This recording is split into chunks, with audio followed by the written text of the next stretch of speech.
दोस्तों, आज पृथ्वी पर इंसान और अन्य जीव जातियों से लेकर पेड़ पौधों की लगभग 8.7 मिलियन प्रजातियां मौजूद है। लेकिन हम आपसे कहें कि आज से करीब 4.6 बिलियन साल पहले सौर मंडल में पृथ्वी का नामो निशान भी नहीं था।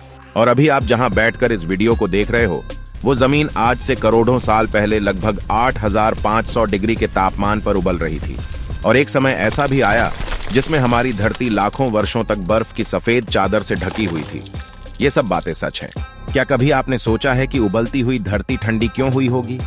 कभी सोचा है कि आग में पानी कहां से आया होगा या फिर चांद कैसे बना होगा? तो आइए हमारे साथ हम चलेंगे समय में पीछे और शुरुआत से जानेंगे हमारी पृथ्वी के एक चट्टान के टुकड़े से लेकर खुशहाल ग्रह बनने तक के सफर को। पृथ्वी के 4.6 अरब साल के रोमांचक सफर को जानने के लिए चलिए हमारे साथ समय में पीछे।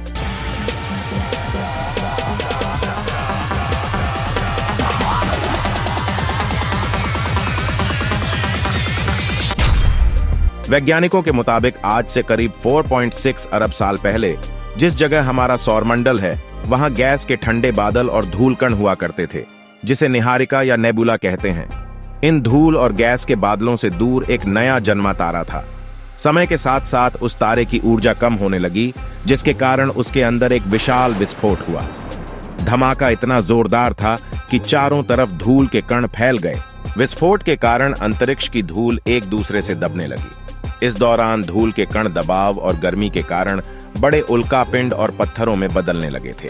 और इसी दबाव की वजह से बादलों में स्थित रेडियो एक्टिव ने ग्रेविटी का निर्माण किया, और इसी ग्रेविटी के कारण हाइड्रोजन और हीलियम मध्य भाग में इकट्ठे होने लगे।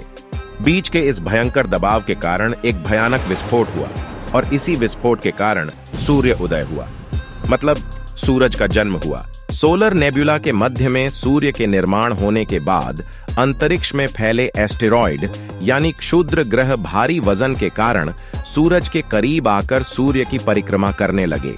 धीरे धीरे इन क्षुद्र ग्रहों में भारी टकराव हुआ, जिसके कारण मर्क्यूरी, वीनस, अर्थ और मार्स जैसे ग्रहों का निर्माण हुआ। वैज्ञानिकों के अनुसार पृथ्वी और मंगल के बीच थेया नाम का ग्रह था, जो सूरज की परिक्रमा किया करता था। पृथ्वी में ग्रेविटी होने के कारण सूर्य की परिक्रमा करने वाले क्षुद्र ग्रह पृथ्वी की परिक्रमा करने लगे, और धीरे धीरे करोड़ों वर्षों तक ये पृथ्वी पर गिरते रहे, और ऐसे ही ये हमारे पड़ोसी ग्रह थिया पर भी गिर रहे थे। इसके कारण थिया 50 किलोमीटर प्रति सेकंड की गति से पृथ्वी की ओर बढ़ने लगा। यह गति बंदूक से निकली गोली से 20 गुना अधिक होती है। ऐसे में जब थिया ग्रह पृथ्वी की सतह से टकराया तो जोरदार विस्फोट हुआ। इस भयंकर टकराव से पृथ्वी के कण पूरे अंतरिक्ष में फैल गए, और साथ ही वह ग्रह धरती में समा गया। कण पृथ्वी की परिक्रमा करने लगे और आपस में उनका टकराव होने लगा। इस टकराव के कारण हमारे चांद का जन्म हुआ। बताया जाता है कि इसी टकराव से धरती अपने अक्ष पर 23.4 डिग्री तक झुक गई थी, जिसकी वजह से पृथ्वी पर मौसम में परिवर्तन होना शुरू हुआ था।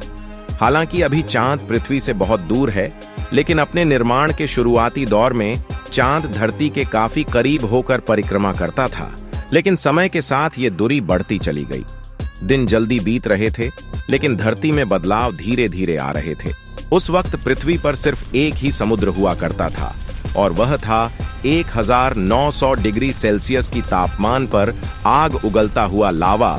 यानी ये जगह फिलहाल नर्क से कम नहीं है। यहाँ ऑक्सीजन का नामो निशान तक नहीं है। धरती पर लगातार उल्कापिंडों की बरसात हो रही है, जो पृथ्वी की सतह पर कई किलोमीटर लंबे खौलते लावा की नदियों का निर्माण कर रहे हैं। समय के साथ साथ पृथ्वी ठंडी हो रही थी, जिसकी वजह से धातु और रेडियो एक्टिव पदार्थ धरती के केंद्र में जाकर इकट्ठा हो गए, और हल्के पदार्थ धरती की सतह पर आ गए। लाखों वर्षों तक सोलर सिस्टम में मौजूद उल्कापिंडों की पृथ्वी पर बरसात हुई। आसमान से गिरते इन उल्कापिंडों में अजीब से क्रिस्टल थे। इन पिंडों में था नमक, पानी और खनिज। आपके मन में ये सवाल आ रहा होगा कि आखिर उल्का में मौजूद इतने कम पानी से समुद्र कैसे बन सकता है? तो बताया जाता है कि ये उल्कापिंड धरती पर करीब 20 मिलियन साल तक गिरते रहे, जिस कारण पृथ्वी पर काफी पानी इकट्ठा हो गया। धरती पर पानी इकट्ठा होने के कारण धरती की ऊपरी सतह ठंडी होने लगी, और उबलती चट्टानें ठंडी होने के कारण सख्त होने लगी। लेकिन धरती के अंदर लावा उसी रूप में मौजूद रहा। धरती का तापमान 70 से 80 डिग्री सेल्सियस हो चुका था। धरती के वातावरण में बदलाव लाने के लिए ये तापमान और हालात बिल्कुल सही थे। एक समय ऐसा भी आया जब पूरी धरती पानी से ढक चुकी थी। चांद के पास होने के कारण उसके द्वारा लगने वाले गुरुत्वाकर्षण से धरती पर एक तूफान सा आने लगा। उस तूफान ने धरती पर उथल पुथल मचा दी थी। समय के साथ चांद पृथ्वी से दूर होता गया और तूफान शांत हो गया। रेडियो एक्टिव होने की वजह से धरती के अंदर की सतह गर्म होने लगी। धरती ठंडी होने के कारण अंदर की गर्मी बाहर नहीं निकल पाती थी, जिस कारण पानी से ढकी धरती पर हजारों की संख्या में ज्वालामुखी फूटने लगे। वैज्ञानिकों के अनुसार यही वो वक्त था जब दूर गहरे पानी के अंदर निकलते ज्वालामुखियों से पहली बार सूक्ष्म जीवों का निर्माण हुआ। लाखों सालों तक इन ज्वालामुखियों का निकलना जारी रहा और छोटे छोटे द्वीप बनने लगे। वातावरण न होने के कारण अंतरिक्ष से उल्कापिंडों की लगातार बरसात होती रही। इन उल्कापिंडों के साथ पानी और नमक के अलावा अन्य पदार्थ भी पृथ्वी पर आ रहे थे, जिसमें कार्बन और अमीनो एसिड जैसे पदार्थ थे जो हर जीव जंतु और पौधे में मौजूद होते हैं। इतनी ऊंचाई से गिरने के कारण उल्कापिंड गहरे पानी में चले जाते थे, जहां सूरज की किरणों का उन तक पहुंचना असंभव था। धीरे धीरे ये उल्कापिंड ठंडे होकर जमने लगे।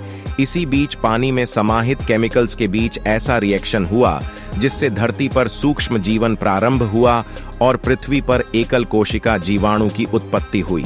आज से लगभग 300 करोड़ साल पहले पृथ्वी पर ऐसा वक्त भी आया जब धरती का वातावरण स्थिर होने लगा और ज्वालामुखी निकलने कम हो गए थे और पृथ्वी का एक दिन 12 घंटे का हुआ करता था।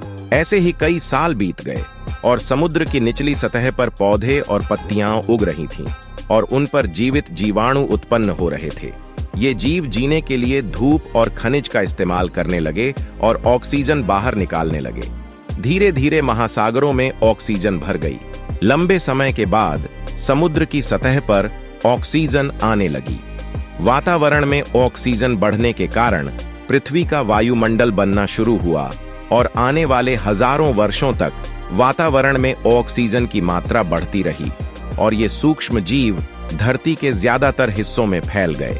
हजारों वर्षों बाद एक वक्त ऐसा भी आया जब पृथ्वी पर ज्यादा ऑक्सीजन बढ़ने के कारण ये सूक्ष्म जीव मरने शुरू हो गए। पृथ्वी का वातावरण ठंडा होने के साथ साथ ऑक्सीजन से भी भर चुका था, जिसके कारण जमीन और समुद्र में स्थित आयरन और ऑक्सीजन आपस में प्रतिक्रिया करने लगे। और एक समय ऐसा भी था जब पृथ्वी की जमीन मंगल ग्रह के जैसे लाल हो चुकी थी।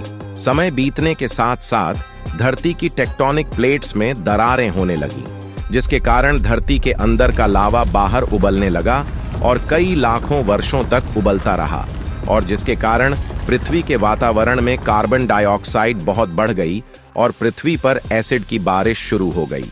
बारिश के साथ आने वाली कार्बन डाइऑक्साइड को चट्टानों और पत्थरों ने सोख लिया। वातावरण से कार्बन डाइऑक्साइड खत्म होने से कुछ हजार सालों में तापमान घटकर -50 डिग्री हो गया, जिससे धरती का पानी बर्फ में बदलने लगा और पृथ्वी पर पहली बार भयंकर आइस एज आया। इससे धरती बर्फ के गोले में बदल गई। इस बर्फ की वजह से धरती सूरज की किरणों को सोख नहीं पा रही थी, जिसके कारण सूरज की किरणें धरती पर गिरने के बाद वापस चली जाती थीं। इसी कारण पृथ्वी कई वर्षों तक बर्फ से ढकी रही। धरती का केंद्र अभी भी गर्म था और धरती की गर्मी फिर से ज्वालामुखी के रूप में बाहर आने लगी और इन ज्वालामुखियों की गर्मी ने बर्फ को पिघलने पर मजबूर कर दिया। अब तक दिन भी 22 घंटों के हो गए थे। बर्फ पिघलते समय सूर्य से आने वाली पराबैंगनी हानिकारक किरणों से एक केमिकल रिएक्शन हुआ, जिससे पानी में से हाइड्रोजन पेरोक्साइड बनी और उसके टूटने से ऑक्सीजन, यही ऑक्सीजन धरती से 50 किलोमीटर ऊपर उठी। तो वहां भी एक केमिकल रिएक्शन हुआ जिससे ओजोन नाम की एक परत बनी, जिसने सूर्य से आने वाली पराबैंगनी किरणों को सीधे धरती पर आने से रोकने का काम किया और अगले 15 करोड़ सालों तक ओजोन की परत बहुत मोटी होती चली गई और इधर पृथ्वी पर ऑक्सीजन की मात्रा बढ़ने लगी। इसी बीच पृथ्वी की गहराई में बचे कुछ सूक्ष्म जीव धीरे धीरे बदल रहे थे और अब वो ऑक्सीजन को अपना शरीर बड़ा और जटिल बनाने के लिए इस्तेमाल करने लगे थे। इसी बीच पानी में अलग से भी छोटे समुद्री पौधे निकलने लगे थे। अब समुद्री जीव धीरे धीरे वातावरण के हिसाब से विकसित हो रहे थे। वक्त के साथ साथ सूक्ष्म जीव अब समुद्री जीव बन चुके थे और इसके साथ ही पेड़ पौधे अस्तित्व में आए। आखिर इसके बाद क्या हुआ था और धरती पर इंसान कैसे आया या फिर डायनासोर युग की शुरुआत कैसे हुई थी, इस पूरी कहानी को जानने के लिए बने रहिए हमारे साथ। जल्दी ही इस सीरीज का एपिसोड 2 आने वाला है, जिसको देखना मत भूलना। तो आज के लिए बस इतना ही। उम्मीद है आपको वीडियो पसंद आया होगा। अगर आपको हमारा वीडियो अच्छा लगा तो लाइक कीजिए और हमारे चैनल को सब्सक्राइब भी जरूर कीजिए।